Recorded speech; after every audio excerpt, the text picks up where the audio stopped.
Thank you, Matt. Massive killings going on in Bangladesh, as you know. Bangladesh security forces given shot on sight, and nobody knows the death toll. Internet shutdowns for 50 days today, and its death toll crosses hundreds. And government is using their Supreme Court, Supreme Court, to control the voices of the students. So it's just unthinkable situation. And I saw the many members of the Congress, human rights organization, asking to and expressing their solidarity with the student movement. Nobel laureate Professor Muhammad Yunus urged the world leaders, including US and United Nations, to act promptly to rescue the Bangladeshi people and the democratic rights. So what is your comment on this? So we are closely following developments in Bangladesh. We continue to call for calm and de-escalation. We condemn all recent acts of violence in Bangladesh and reiterate our unwavering support for peaceful assembly.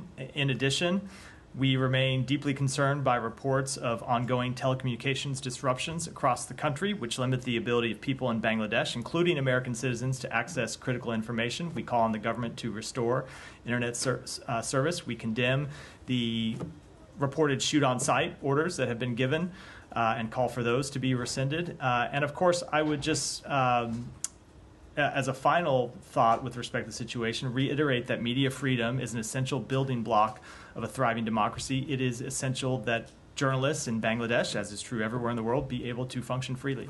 One thing is, no interruptions, just around, one at a time.